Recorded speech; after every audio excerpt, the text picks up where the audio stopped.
Welcome to the Alfa Romeo stand at the Paris 2016 Motor Show.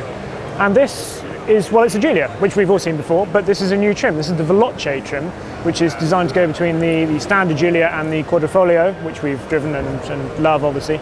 And yeah, this is Mazzano blue.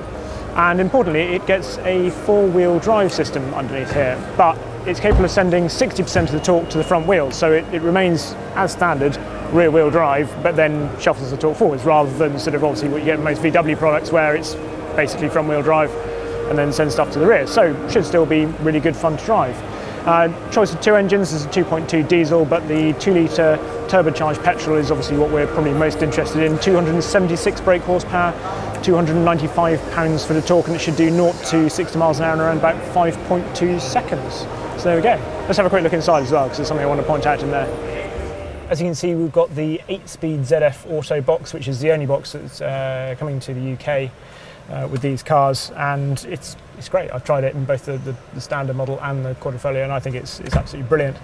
One thing it's probably worth pointing out is there's a performance pack which costs about €2,500 according to the spec sheet I saw for this car, and that adds things like these aluminium, or the paddles then come in aluminium, which is nice.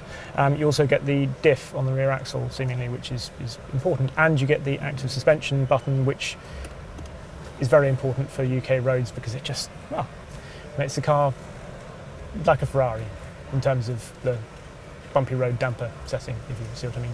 Anyway, should be quite a nice thing. If you can't stretch to a Quadrifoglio, I think this really could be a very, very appealing alternative. And yes, I think this lighting isn't standard. That's the Alfa stand at the... Oh, there's a Veloce. There's a meter over there in Veloce as well, and the little one, the hatchback as well, also in Veloce. That is the Alfa Romeo stand at Paris 2016.